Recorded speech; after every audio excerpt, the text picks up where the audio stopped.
એની ઝાર કઈ બાજુ જાય એની ઉપરથી વરસનું તારણ કાઢવામાં આવે છે અને સારું એવું ગામનું કલ્યાણ થાય, ગામનો અભ્યુદય થાય અને બધા ગ્રામજનોનું આરોગ્ય સારું રહે અને બુરાઈઓનો નાશ થાય એ હેતુથી હોલિકા દહનનું પર્વ આપણે ઉજવવામાં આવે છે. વરસનો વર્તારો છે આપણા દેશ મુજબ 11 થી 12 વર આપણે રહેવાનું છે. 11 થી 12 હા. અને મિનિમમ જોઈ તો આપને વરસ એકાંતરે સારું છે. હોલિકા એને બ્રહ્માજીનું વરદાન હતું કે તું ચુંદડી ઓઢીને અગ્નિમાં પ્રવેશ કરીશ તો તું બળીશ નહીં. તો જે તે સમયે પ્રહલાદજીને ભગવાનની ભક્તિ કરવામાં હિરણ્યકશિપુએ રોક્યા હતા અને ત્યાર પછી એને બંદી બનાવવામાં આવ્યા, પર્વત પરથી ગબડાવવામાં આવ્યા, હાથી નીચે ઉચલવામાં આવ્યા, પણ ભગવાનની કૃપાથી એનો વાળ પણ વાંકો થયો નહીં. જાત્રી પવન નીકળે અને ગામમાંથી જાર જાય એટલે વર્ષમાં કાંઈ ઘટે નહીં. અને વર્ષ મોડું થાય તો કઈ બાજુ જાર જાય? અવરી જાર જવી જોઈએ. અવરી જાર જાય એટલે વર્ષ નબળું પડે. બરાબર. અગ્નિ ખૂણામાં જાર જાય એટલે મોલ બરે અને વર્ષમાં કેવરાવે. તો આ વખતે તો વર્ષ તો તમારે સારું થાય એવું લાગે છે ને તમને? અત્યારે જોતા એમ લાગે કે વર્ષમાં અત્યારે કઈ ઘટશે નહીં, પણ એકાદો વરસાદ ખેંચાવશે. સૌરાષ્ટ્ર દેશે ઓમ ચિત્રાવળ ગ્રામ મધ્યે શંગદા સિદ્ધિયરધમ. મનમાં ઋષિ ભગવાનને પ્રાર્થના કરવાની કે હે ઋષિ ભગવાન, આ કાર્ય દ્વારા કર્મ દ્વારા અમારા ઘરમાં સુખ શાંતિ સમૃદ્ધિ અને સંપત્તિનો વધારો કરજો. અમારા ગામમાં સુખ શાંતિ સમૃદ્ધિ અને સંપત્તિનો વધારો કરજો. બધાનું આરોગ્ય સારું રાખજો. ઓમ અત્રાજ્ય મંગલ્ય માસોત્તમ માસે પુણ્ય પવિત્ર માસે ફાલ્ગુન માસે પૂર્ણિમાયામ તિથૌ તથા ચ અદ્ય દિને હે હોલિકા દહનં ચ શાંગદાસ દિયરધામ મહાવિષ્ણુવૃત્યર્ધે તથા ચ હોલિકા દહનં ચ અહમ કરયિષ્યે. ભદ્રવિદ્યો ઓમ બે હાથ જોડી અને પ્રાર્થના કરી જાજો. જયદ્રભદ્રન તન્ન આશુવા. ઓમ મહાલક્ષ્મી ચ વિદ્મહે વિષ્ણુપત્ની ચ ધીમહિ તન્નો લક્ષ્મી પ્રચોદયાત.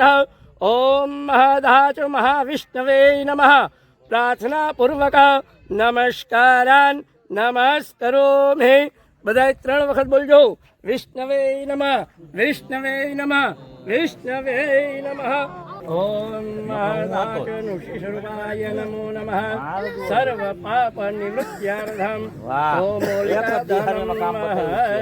નમસ્કારાન નમસ્કરોમિ.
જય શ્રી કૃષ્ણ ભૂદેવ. જય શ્રી કૃષ્ણ, જય શ્રી કૃષ્ણ. ભૂદેવ, આજે હું તમારા ગામમાં ચિત્રાવળમાં આવ્યો છું આ વિડીયો કવરેજ લેવા, બરાબર? તો લોકોને જાણકારી મળે એટલા માટે મારે તમને બે સવાલ પૂછવાના છે કે દર વર્ષે જે આપણે હોલિકા દહનનો પર્વ ઉજવવામાં આવે છે એની પાછળનો હેતુ શું અને આ શા માટે ઉજવવામાં આવે છે? તો હોલિકા દહનનું પર્વ છે એ સુખ શાંતિ સમૃદ્ધિ માટે છે. બુરાઈઓનો નાશ થાય અને સારી આપણને પ્રગતિ મળે અને બધાય આખા ગામનું આરોગ્ય સારું રહે, બધાય સુખ શાંતિથી રહે, અનાજ પાક છે એ સારો થાય, એની ઝાર કઈ બાજુ જાય એની ઉપરથી વરસનું તારણ કાઢવામાં આવે છે અને સારું એવું ગામનું કલ્યાણ થાય, ગામનો અભ્યુદય થાય અને બધા ગ્રામજનોનું આરોગ્ય સારું રહે અને બુરાઈઓનો નાશ થાય એ હેતુથી હોલિકા દહનનું પર્વ આપણે ઉજવવામાં આવે છે. તો તમને શું લાગે છે આ વખતે ઝાર કઈ બાજુ ગઈ અને વર્ષનો વર્તારો કેવો આવશે એ વિશે થોડી વાત કરો. વર્ષનો વર્તારો છે આપણા દેશ મુજબ 11 થી 12 વર આપણે રહેવાનું છે.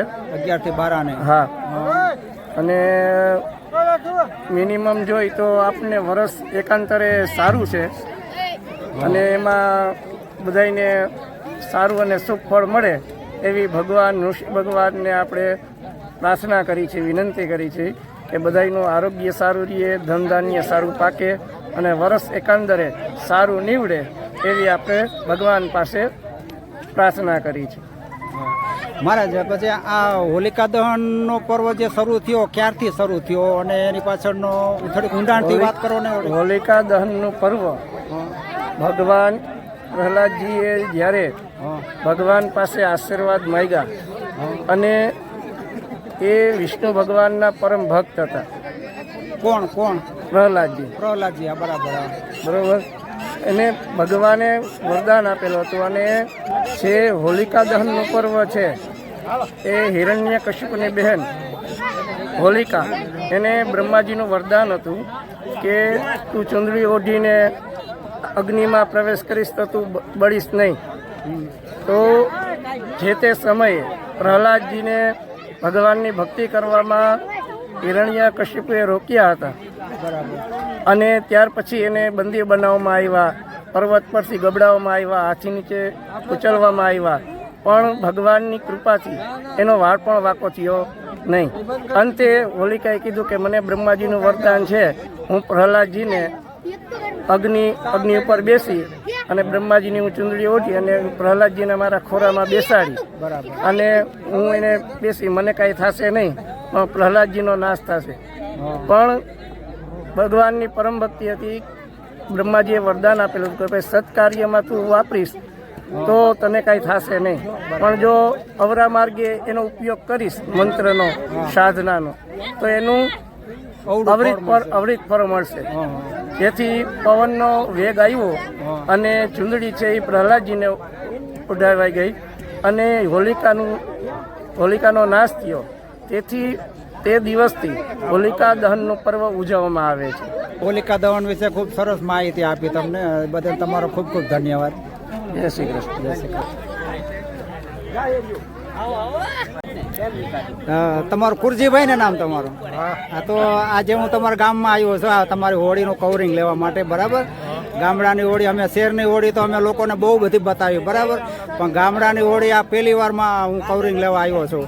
તો અત્યારે આ ગામની હોળી મેં જોઈ, બરાબર, તો અહીંયા તો આ હોળી ઉપરથી ગામડાના લોકો વર્તારો કાઢે વર્ષનો, બરાબર, તો એ વર્તારો કેવી રીતના કાઢે અત્યારે એ આપને ખબર, આ કઈ જમાના પૂછો.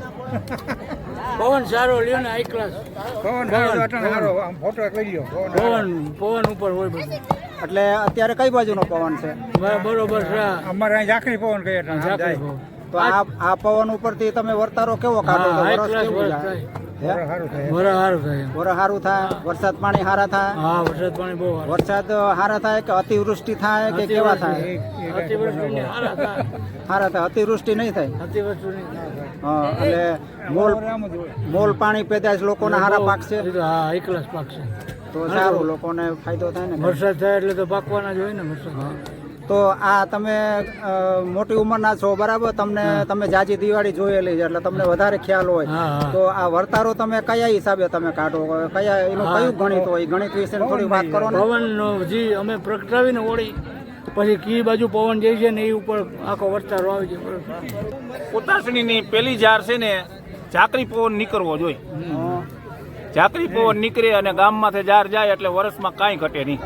અને વરસ મોડું થાય તો કઈ બાજુ જાર જાય? અવરી પડે. અવરી જાર જાવી જોઈએ. અવરી જાર જાય એટલે વર્ષ નબળું પડે. બરાબર.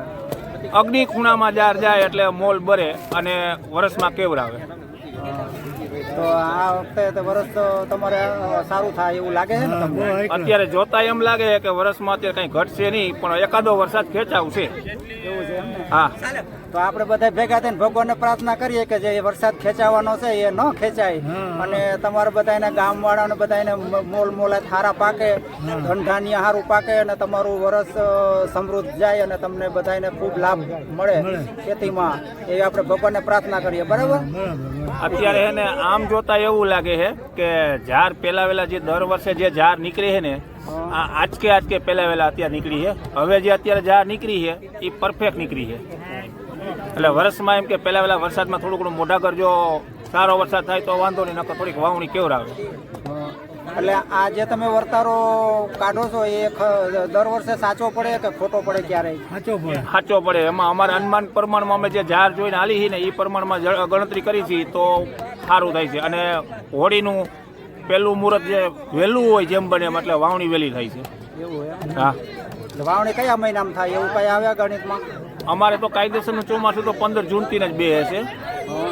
અને જેટલી વહેલી વરસાદ થાય એટલો ફાયદો હોય તો વર્ષમાં કેવરાવે ઓછું પાછળ.